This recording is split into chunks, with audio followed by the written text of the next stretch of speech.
Kunja Bihari.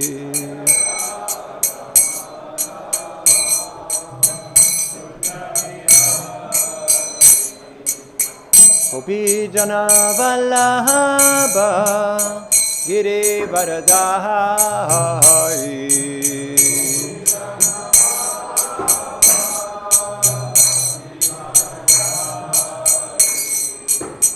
Gopi Jana Vallabha Girivaradhari. Haribo.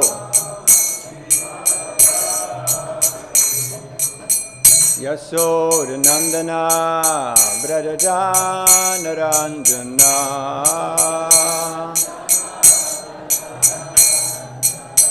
Yasodhanandana Brajajanaranjana.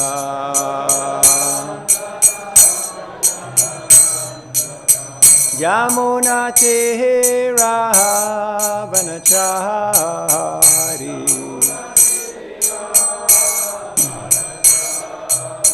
Yamuna Tira Vanachari.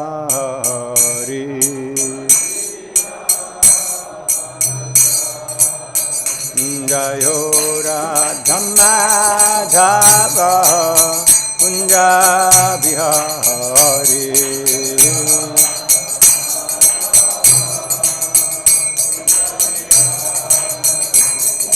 Gopi Jana Vallabha Girivaradhari.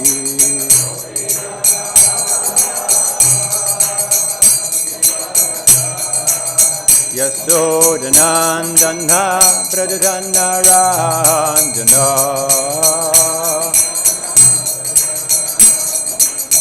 Yamuna Tira Vanachari.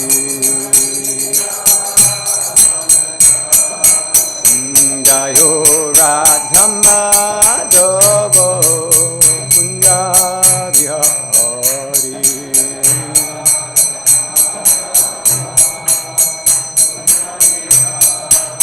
Jayo Radhamadhava Kunja Bihari.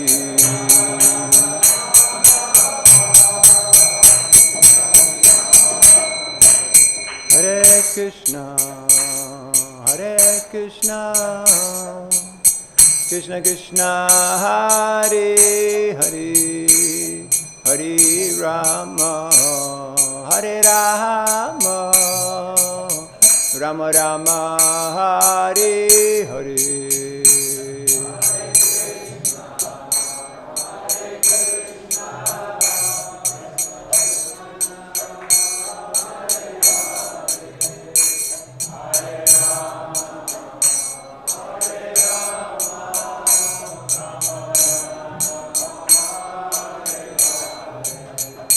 Hare Krishna, Hare Krishna, Krishna Krishna, Hare Hare, Hare Rama, Hare Rama, Rama Rama, Hare Hare.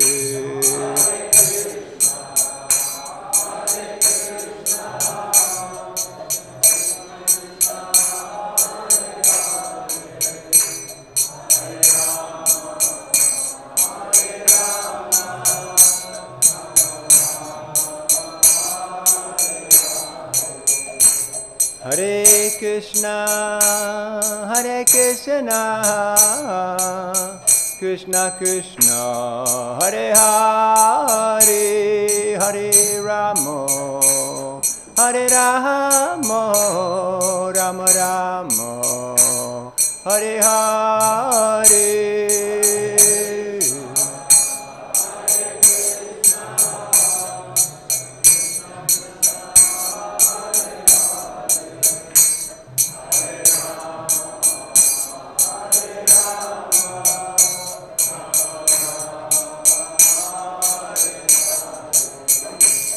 Hare Krishna, Hare Krishna, Krishna Krishna Hare Hare Hare Rama Hare Rama Rama Rama Hare Hare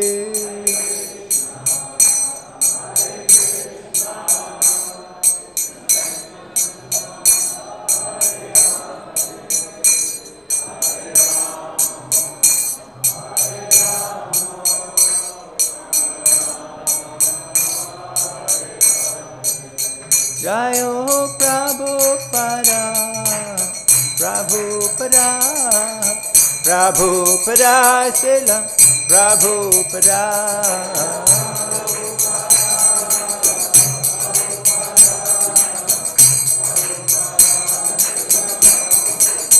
Prabhupada, Prabhupada, Prabhupada, Jaya, Jaya Prabhupada.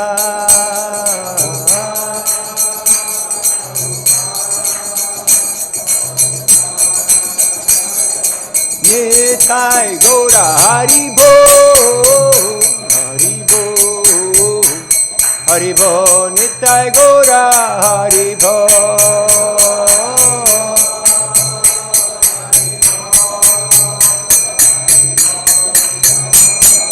Nitai Gaura Hari Bol, Hari Bol, Hari Bol, Nitai Gaura Hari Bol.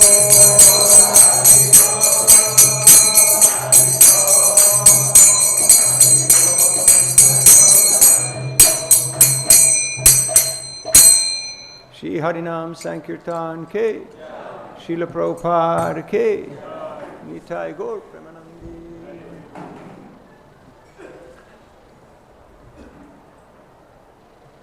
Om Namo Bhagavate Vasudevaya.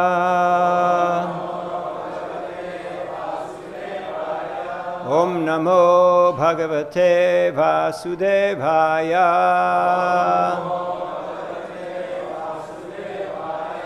Om Namo Bhagavate Vasudevaya.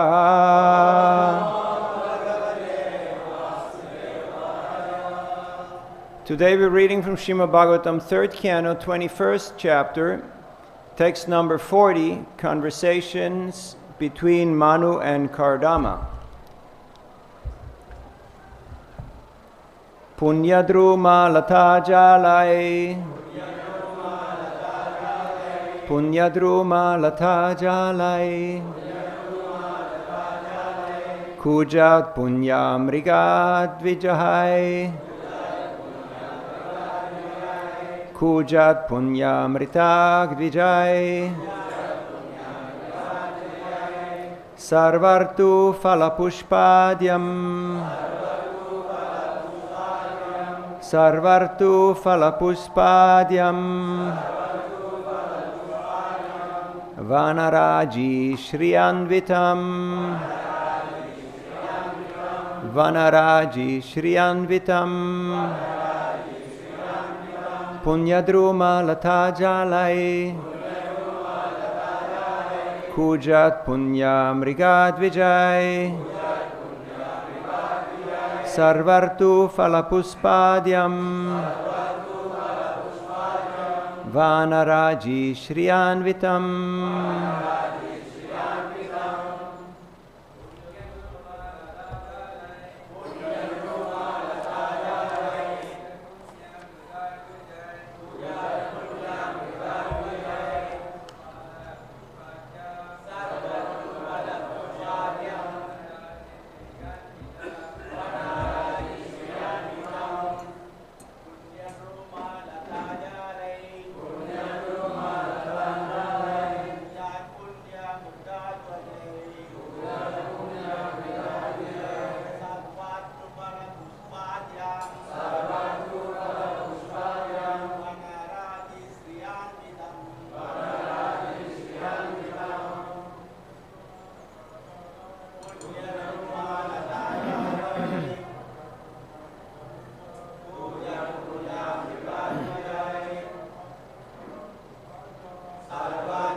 Ladies.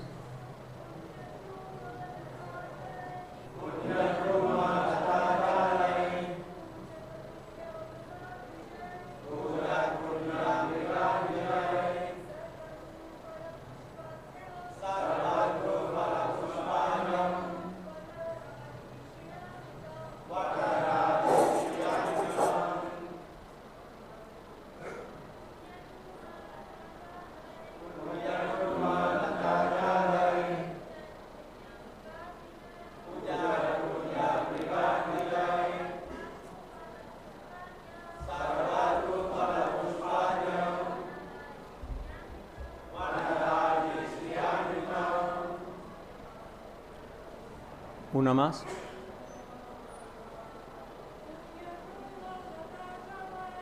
Puṇya-druma-latā-jālaiḥ, kūjat-puṇya-mṛga-dvijaiḥ, sarvartu-phala-puṣpāḍhyaṁ, vana-rāji-śriyānvitam.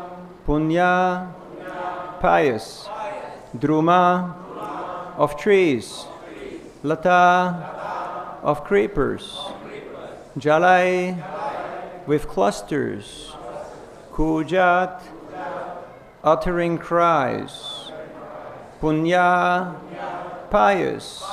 Mṛga, animals. Dvijaiḥ, with birds. Sarva, in all. Ritu, seasons. Phala, in fruits. Puṣpa, in flowers. Āḍhyam, rich. Vana-rāji, of groves of trees. Śriyā, by the beauty. Anvitam, adorned. Translation and purport by His Divine Grace A.C. Bhaktivedanta Swami, Srila Prabhupada ki jai. So this is the description of the holy lake Bindu Sarovar, where Kardama Muni was residing and performing his austerities. The shore of the lake was surrounded by clusters of pious trees and creepers, rich in fruits and flowers of all seasons, that afforded shelter to pious animals and birds, which uttered various cries.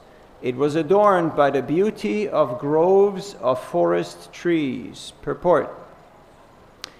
It is stated here that Bindu Sarovar was surrounded by pious trees and birds.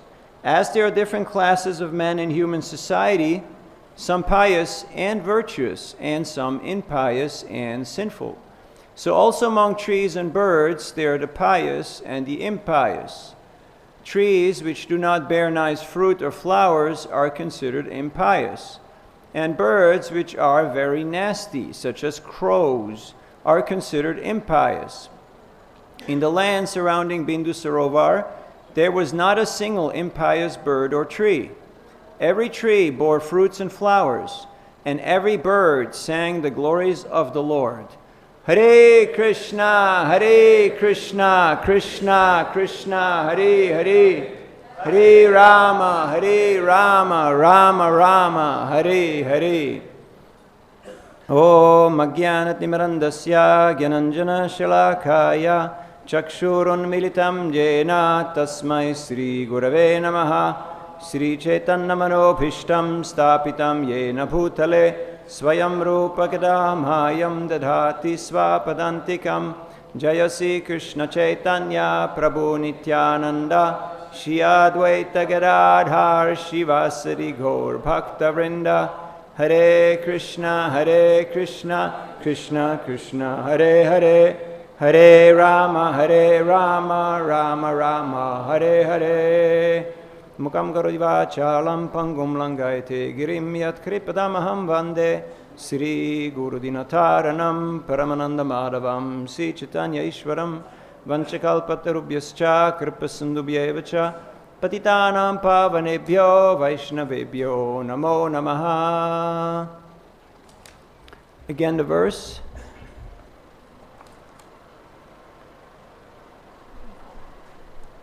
puṇya-druma-latā-jālaiḥ, kūjat-puṇya-mṛga-dvijaiḥ, sarvartu-phala-puṣpāḍhyaṁ, vana-rāji-śriyānvitam. The shore of the lake was surrounded by clusters of pious trees and creepers, rich in fruits and flowers of all seasons, that afforded shelter to pious animals and birds, which uttered various cries. It was adorned by the beauty of groves and forest trees. Hare Krishna. So with the blessings of all the Vaishnavas and Vaishnavis, here we have a very interesting section of the Bhagavatam, this conversation between Swayambhuv Manu and Kardama Muni, between a great sage and between the emperor. And the dialogue will commence shortly. This is just setting the scene. This is just giving us an idea where Kardama Muni is living. He is surrounded by pristine nature, and Bindu Sarovar, as we've heard from Bhakti Rasayan Sagar Maharaj, is the lake that was created by the tears of the Lord. The Lord was crying tears of compassion in seeing the austerity of his devotee. So we just completed one vrata, Kartik Vrat, and today starts the next vrata, Katyayani Vrat. So if you thought you're going to get a break, you're wrong. One marathon stops and the next marathon starts, right? So it's continuous. After the rounds is before the rounds. Did you ever wonder, is this ever going to finish? No, it's never going to finish. So, and this environment is so auspicious that impious living entities, trees or birds, cannot reside there. Because of the piety of the environment, other types of living entities who are in the lower modes of material nature, passion and ignorance, they will not be able to stay there.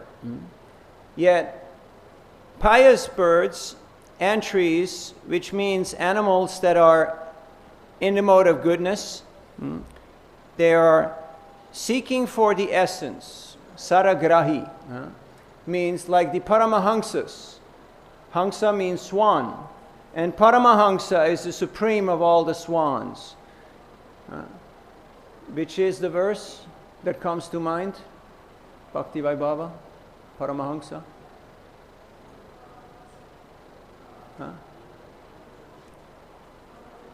Work with me, sadhus.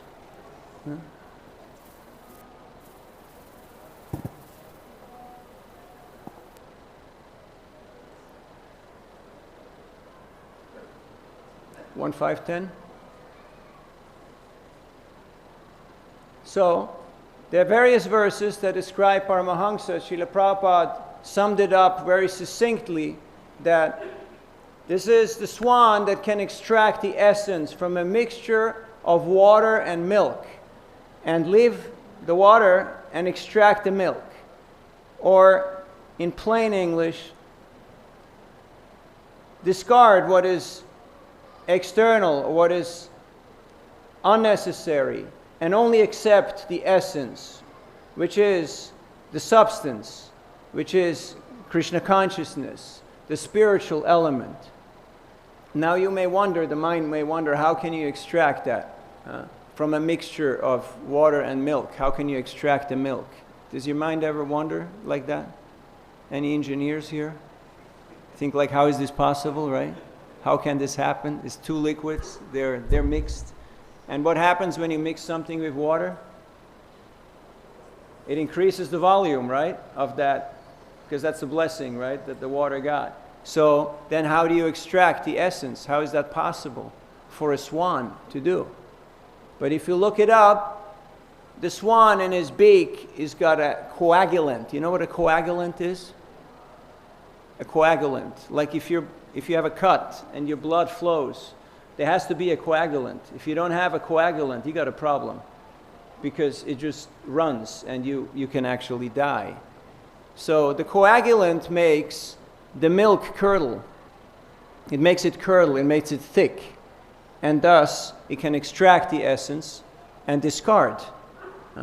So in a similar way, devotees, Vaishnavas who are saragrahi, who are seeking the essence, they have that capacity, that ability to just extract Krishna and not be bothered with the rest.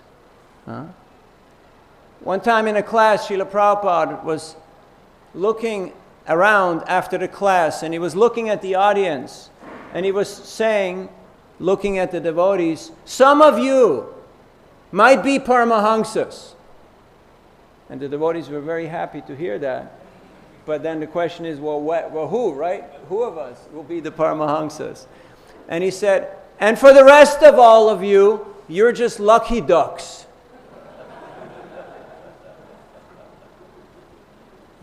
You're just lucky ducks. What does that mean? It means you're fortunate to hang out with the Paramahamsas and to follow in their footsteps. Now the debate goes on, okay, what are you? Are you a sadhana siddha? Are you a nitya siddha? Or are you a kripa siddha? But actually this debate is futile. Why? Because siddha is siddha. Once you achieve perfection, how you got there is not that relevant. So, there's a couple of topics here that we will elaborate upon. First of all, if we want to know whether we are a crow or we're a swan, that is very easy to discern. Crows are looking for garbage. They're looking for nasty stuff. They're looking for filth. They're looking for faults. Like flies, they always find the sore. Have you noticed how they always find the sore? The sore, you know, like the spot that's oozing, there's some liquid there. They go there, right? But the swans, they'll always look for the nectar. They're in nice, clean lakes, in pristine nature, amongst lotus flowers. Have you seen swans in garbage heaps, garbage dumps? No, right? They don't mix. They don't go together. So that is the criteria. So we can introspect and look, what is my inclination? What am I attracted to? Am I attracted to garbage? Am I attracted to filth? Am I attracted to faults? Or am I attracted to clean and pure environment, which means Krishna consciousness, which means the Lord and the Lord's wonderful qualities. So there's a verse that I wanted to read. It is Srimad Bhagavatam, just a little further ahead, 3rd canto, 28th chapter, text 32. Hasamharer avanata kila lokativra shokashrusagara vishoshanamatyudaram sammohanaya rachitam nijamaya yasya brumandalam munikrite makara-dvijasya. This is Kapila Dev speaking. A yogi should similarly meditate on the most benevolent smile of Lord Sri Hari, a smile which for all those who bow to him dries away the ocean of tears caused by intense grief. The yogi should also meditate on the Lord's arched eyebrows, which are manifested by his internal potency in order to charm the sex god, known as Kandarpa or Cupid, for the good of the sages, purport by Srila Prabhupada.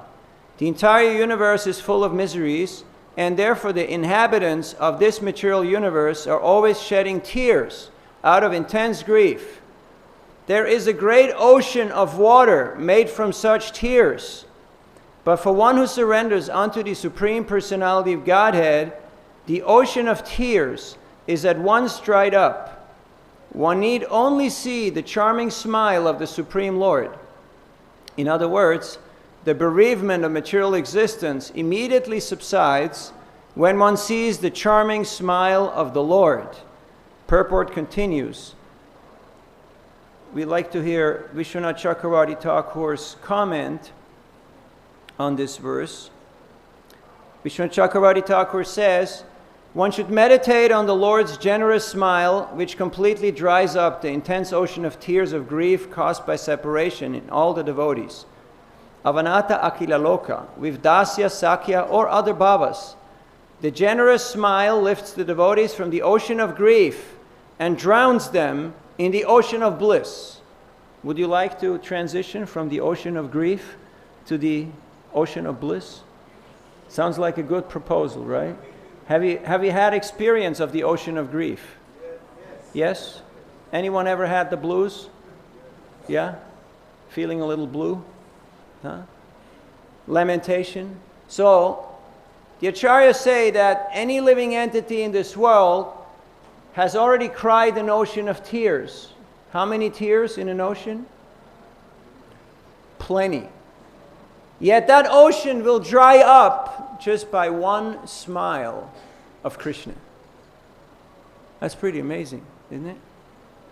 And if we meditate on Krishna's arched eyebrows, then that will allow us to overcome all our attachments, all our shortcomings, all our material afflictions, just by meditating on Krishna's arched eyebrows, which are so attractive, they're so captivating that devotees since times immemorial have been mesmerized by Krishna's smile.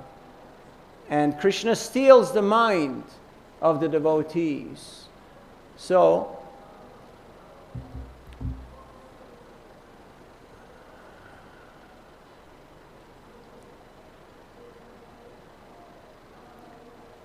Paramahamsa is also described as a person who is non-envious.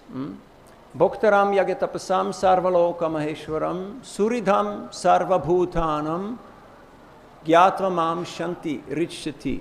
So surit means the well-wishing friend of everyone. Also means non-enviousness. Not I try to exploit you, or I envy you for what you have or for who you are because I want to be better. Now, of course, the argument goes on. There's two classes of men in the material world. One class is trying to prove that they're the best. Have you met people like that?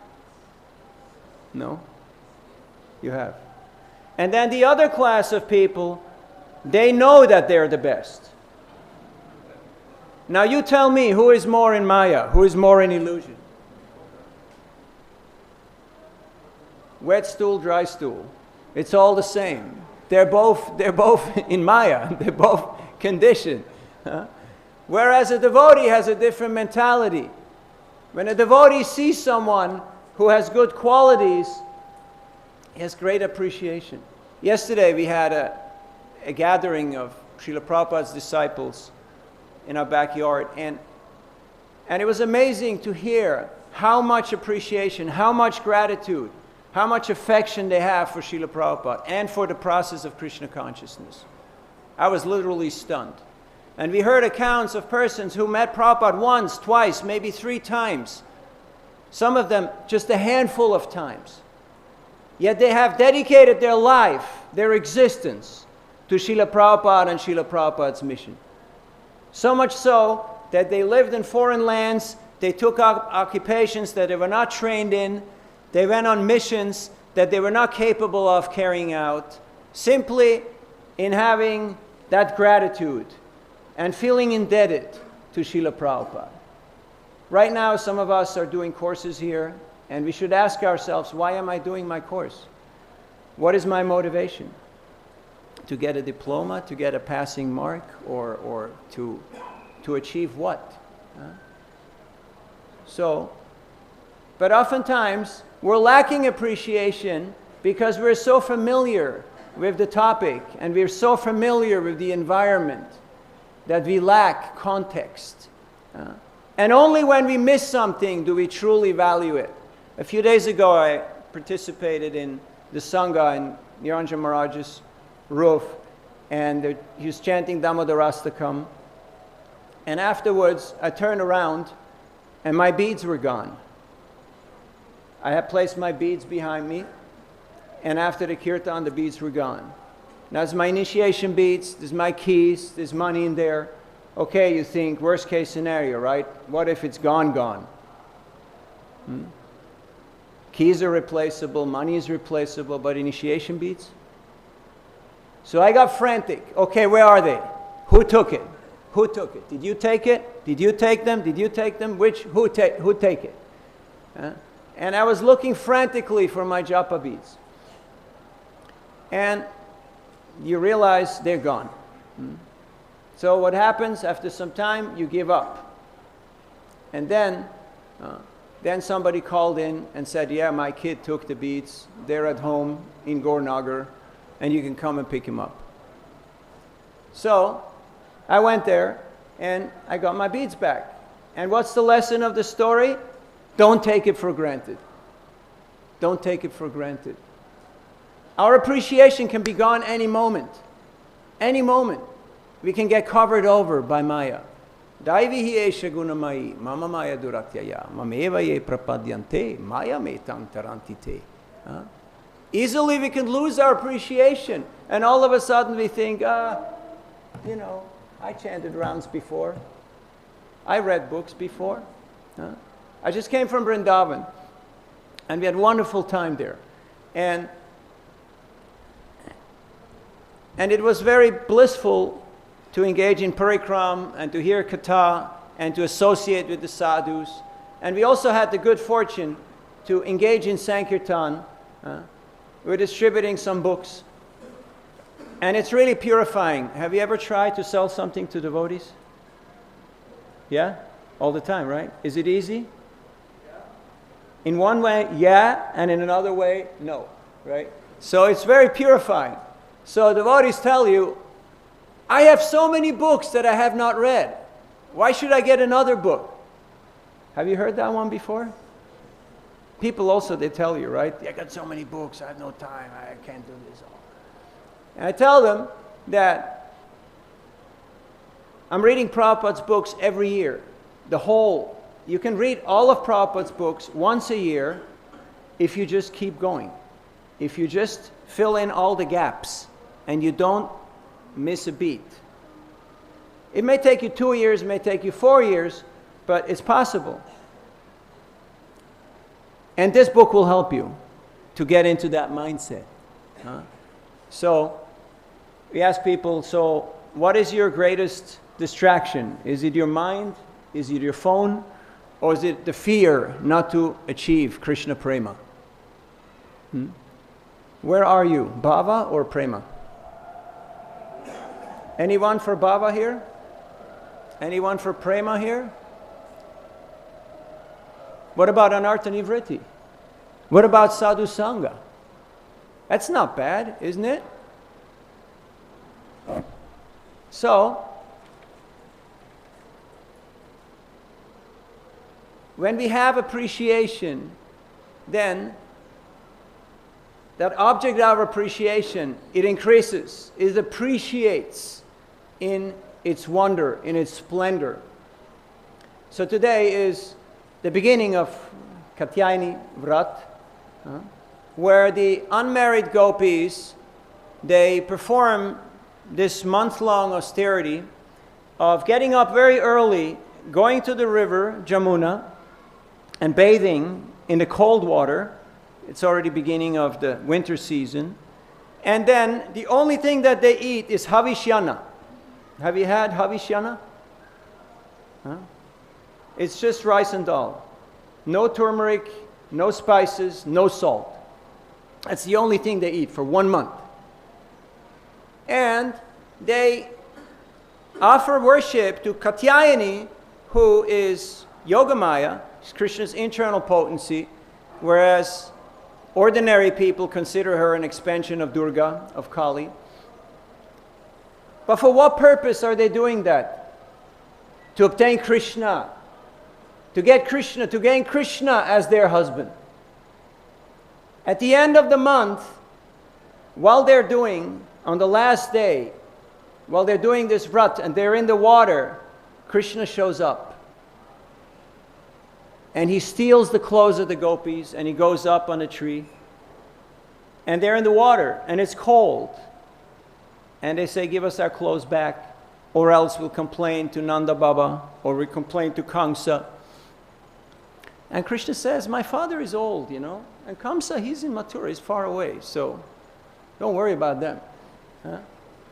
And right now I'm feeling a little sleepy. I think I'm going to make a hammock, you know a hammock, you know, and just take a little rest here. You're okay, I'm okay. We're all good, right? So they're having this love fight, this conversation is going on. They say, this is not just, this is not right. And Krishna says, you've done it all wrong. Huh? You can't go into the water naked. Varunadev, this is offensive. Huh? So in order to atone for your offense, you have to come out one by one, and you have to pick up your clothes. And so the gopis keep on arguing. But when they see that Krishna is firm, they come out of the water trying to cover themselves. But Krishna, he says, no, you have to fold your hands above your head and bow down. And in this way, your offense to Varuna will be forgiven. You can atone for that. So why is Krishna doing that? Because he wants to reciprocate with the love and devotion of his devotees. He sees that they have that desire to get Krishna as their husband. Because a woman cannot be seen naked in front of anybody except of her husband. So Krishna fulfilled that desire by reciprocating with their love. And today is the first day of that vrata. So there's a couple more things that I wanted to share with you, because we want to enter into this mood of meditation, of being fully focused on giving Krishna pleasure. And for that reason, it is imperative that we have a mission. We have a purpose. Right now, there's a lot of potential, yet sometimes we lack motivation. Has it happened that you lack motivation? You're capable, but you lack the drive. You lack what it takes to actually go out and do it. Do you ever have problems with discipline? You ever fall asleep during class? Or you think, oh, I heard this, he's talking the same stuff, Very often. Thank you for your honesty. Now I have a question for you. Does Arjuna have problem with discipline? Does Arjuna have a problem with diet or with his exercise? No. Why not? Because Arjuna has a mission. What is our mission? Do we have a mission? Yesterday I talked with an old friend that considers me not just a friend but also a mentor. So I asked him, how's things going in your temple? And he said, well, people show up on Sunday to enjoy the Sunday feast. I said, really? Well, that's good. They show up. That's a good thing. Huh? And he said, I'm going out on the marathon with a little car, like a Tata Nano. Have you seen Tata Nano? Those little cars, 2 people can be in there and 1 handbag, not more than that. Like a little tiny, like Fiat, Cinquecento, the 500, the little one. You can carry it. 4 people can carry that car. And I said, what happened to the Sankirtan vans? He said, we don't have any vans anymore. I said, but just a few years ago, we had 8 vans there. 8 fully decked out vans to go out on Sankirtan. And now none. It can happen very fast.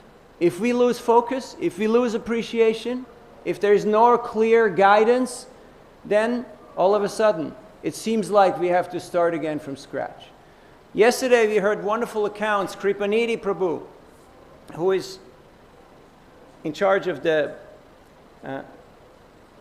book distribution and Harinam party, a whole bunch of things, and he's out there with his team distributing books right between the shoe stall and the temple. And that book that I'm not supposed to talk about, you can get it from his bookstall. So he was telling how he's in Canada, it's minus 30, and he's distributing Prabhupada's books. And some lady sends him a WhatsApp message and says, my husband, he's a hunter, he's a big guy, a big meat eater, but since we have the Bhagavatam in our home, he became vegetarian, and he changed. He's a changed man. So, this is not a one-off account. This is a miracle. This is the magic that each and every one of us can experience. Last night I talked with my old friend Śriyā, who is from Moldova. While he was still working but going to the temple, after work he walked on the main street and he saw another devotee who was distributing books. And the devotee said to him, "Hey, would you like to help me?" And he was kind of caught off guard, you know, I didn't expect that, right? But all right, okay, sure. So the devotee gave him a stack of books and the book bag. And he did not go out and approach people, just whoever was around, he started talking to them. And in about 2 hours, 27 books went out. All the books went out. So he went looking for the devotee who was 1 block away, and he gave him back the bag. And the devotee said, What happened? And he said, "Well, all the books are gone." What do you mean gone? "Well, people came and they took them, and they gave me donations." So he was mesmerized. And then from then on, every day after work, he went to distribute Prabhupada's books. And it was such an experience. He was on such a high that for a few months he just kept going. Then when he joined the temple, he got sick. And after that, they changed the service and things got difficult. I just spent time there and I went to see his mom, very, very, very pious lady. And as I entered into her little dwelling with some friends to appreciate her, she gave me a donation and she said, "We have to give 10% to the preachers." Did you ever have that experience? Quite unique, right? Quite unique. So, and then she hugged me and then she said, "Oh, maybe I'm not supposed to do that." But Vatsalya Ras took over, you know, so she just got bewildered.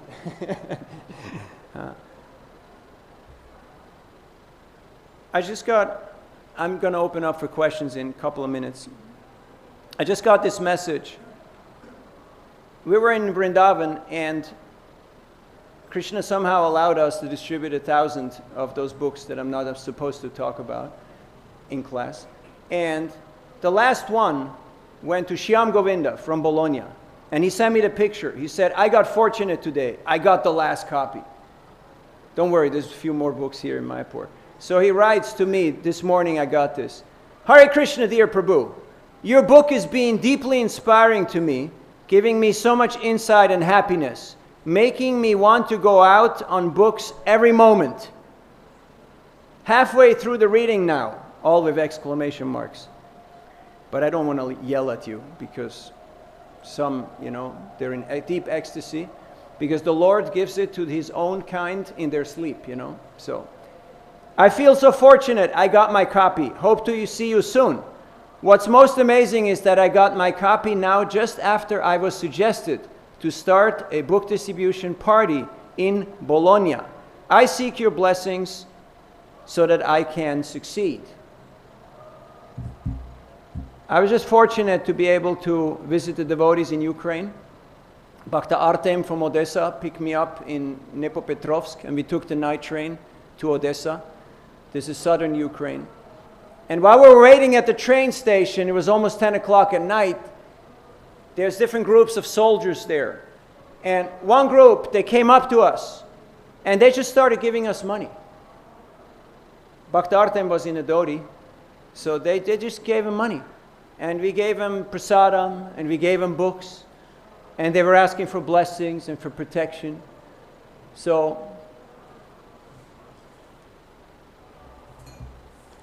what's the point I'm trying to make here is that whether we're lucky ducks or we're paramahamsas, whether you've been doing this for eternity or you just got around yesterday, we're in the right place, in the right association, doing the right thing. But what about my consciousness? Do I have the right kind of consciousness? Or am I distracted? Am I seeing the shortcomings? Am I seeing the faults? So by the mercy of Srila Prabhupada, who is the holiest of all tirthas, Bhavadvida Bhagavatas Tirtha Bhuta Svayam Vibho Tirti Kurvanti Tirthani Svantakstena Gadhabrita.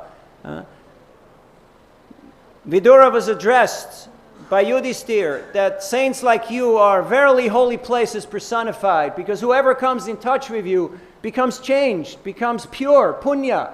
All of a sudden, their pious credits, their sukriti goes through the roof. Yesterday, Murari Hari, who some of you might know and some of you might not know, who's been here forever, chanting for Radha Madhava, Srila Prabhupada told him, you teach them kirtan and bhajan. He put him in Gurukul to teach them how to chant Hare Krishna in melodious tunes. He came to my home and tried to teach my kids. And he was saying that touchstone,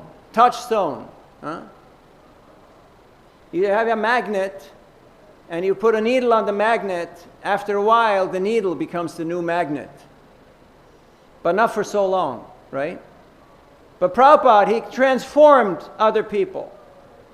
And they became touchstones. And they remain touchstones and created other touchstones. Now, I don't want to offend anybody, but speaking for myself, I'm an outcast. You know what outcast means? There's high class, low class, and no class. Outcast means cast out into the ocean. I was cast out into the ocean.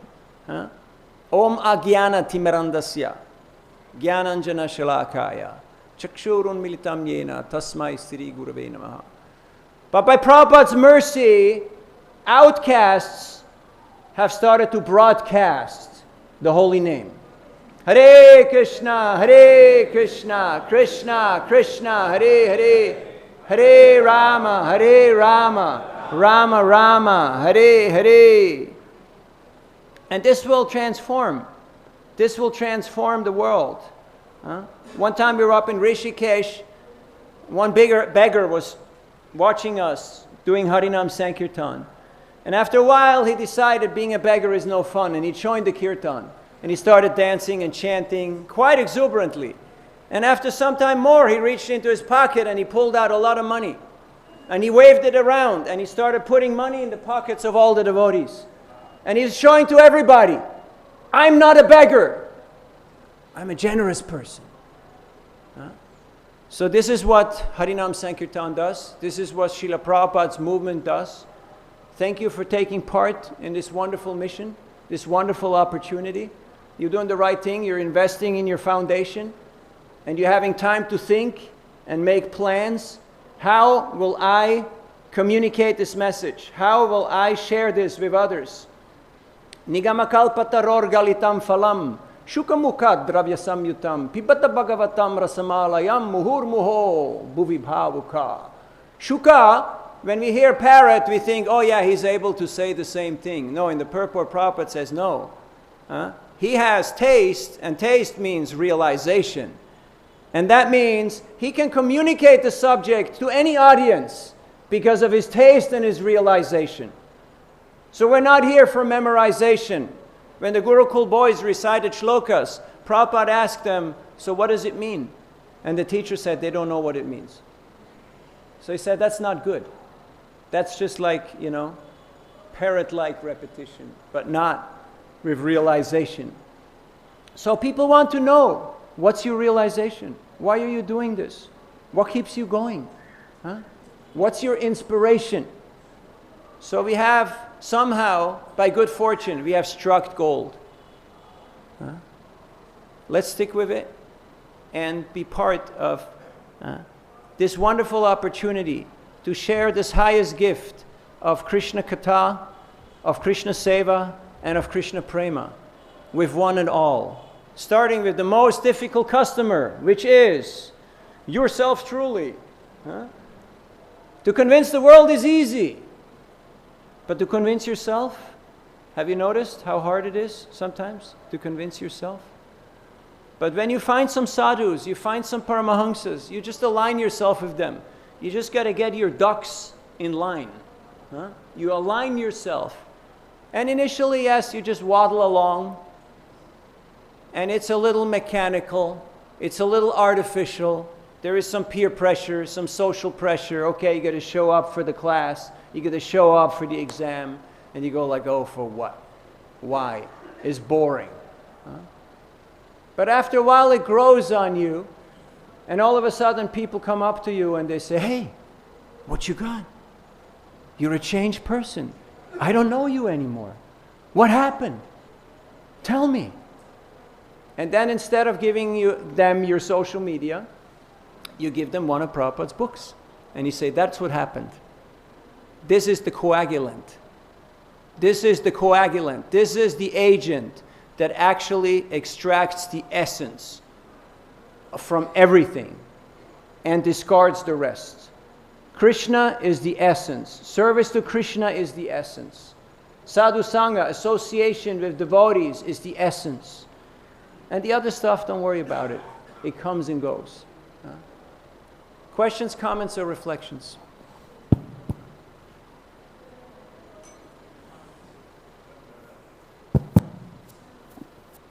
Hare Krishna. Thank you, Prabhu. First, I wanted to give the verse you were looking for, 1:5-10. Nayat vachas chitra padam harer yasho, jagat pavitram pragrinita harchit, tat vayasam tirtham ushanti manasa nayatra hamsa niramantu shikshaya. Those words which do not describe the glories of the Lord, who alone can sanctify the atmosphere of the whole universe, are considered by saintly persons to be like unto a place of pilgrimage for crows. Since the all-perfect persons are inhabitants of the transcendental abode, they do not derive any pleasure there. And I wanted to say that we are very fortunate to be living in here in Sridham Mayapur. And just this time around, I've noticed that local birds, they also chant the holy names. There is one spotted doe, very interesting bird, very common here. And if you listen to what it chants Nitai Gaur, Nitai Gaur, Nitai Gaur, Gaur, Gaur, Gaur, Gaur. Haribo. Very interesting. So, saintly birds. Jai. Same like it's been described in the purport, that, the birds in holy places chant the holy names. Thank you, Maharaj. Other?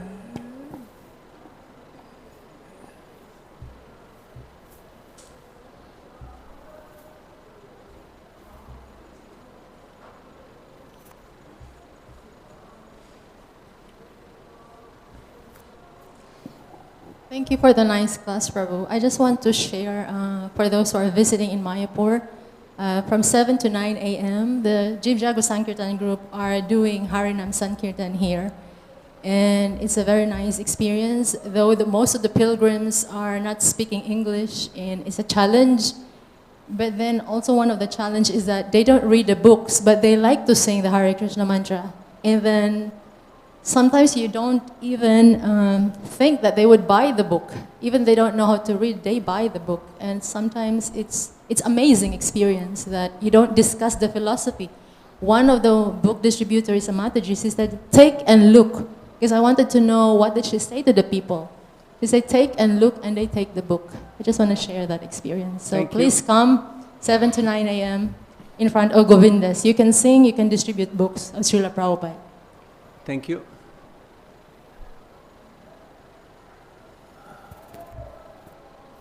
You're just exercising. This is your chance, free mic.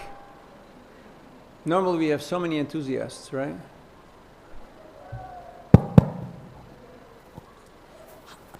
Hare Krishna. How can we find out the title of the book you were speaking about? Not allowed to say.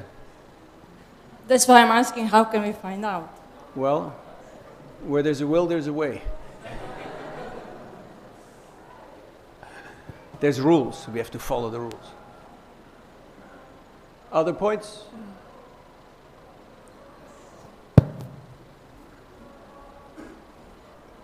But I give you a hint, it's got something to do with Sankirtan and with nectar, Amrita. We're not going to say more, but Use your imagination.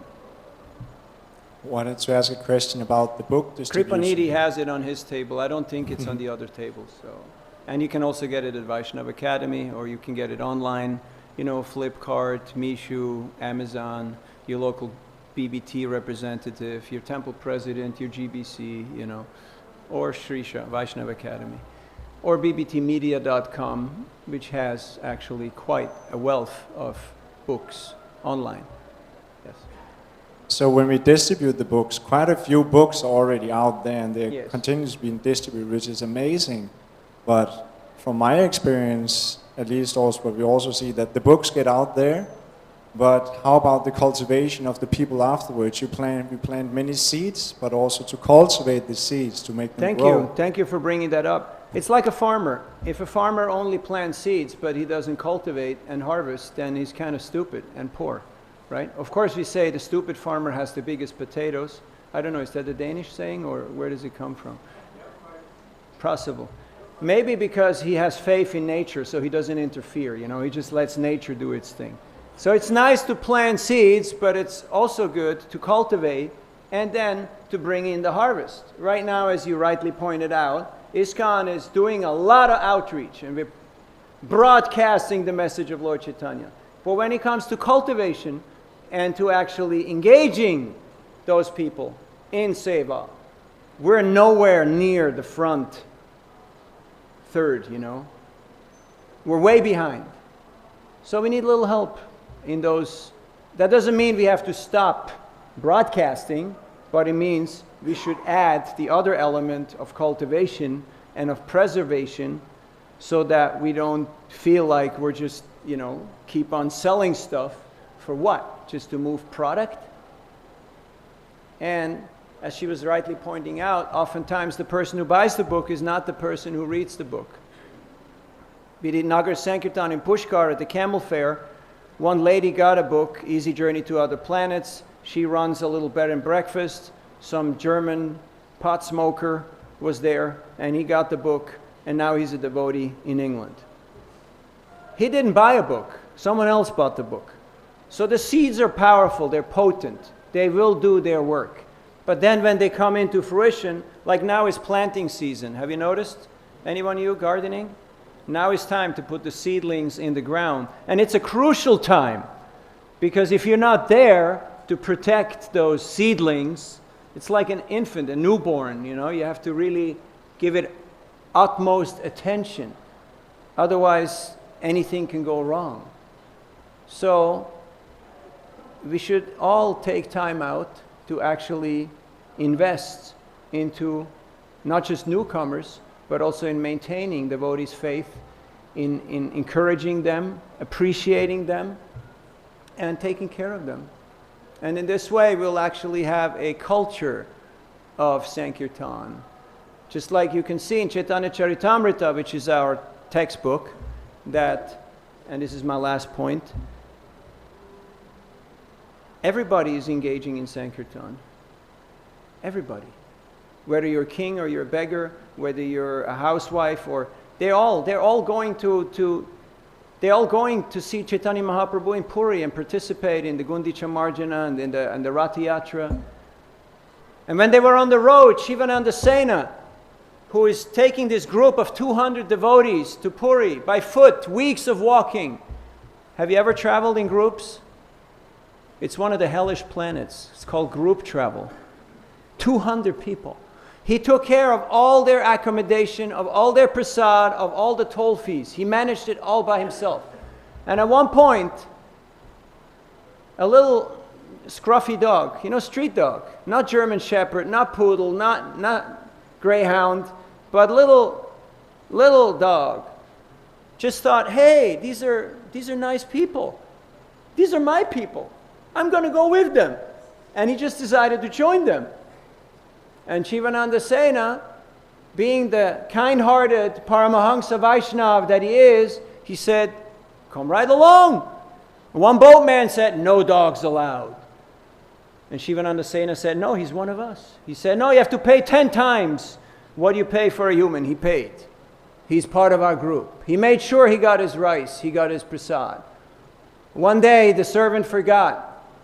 The dog was gone. He was not to be seen. Shivananda Sena fasted. The next day he saw the dog at Lord Chaitanya's feet. Lord Chaitanya he ate green coconut pulp and he threw it in the air, and the dog was jumping and catching it and eating and chanting, Hare Krishna, Hare Krishna. And Shivananda Sena paid his obeisances to the dog.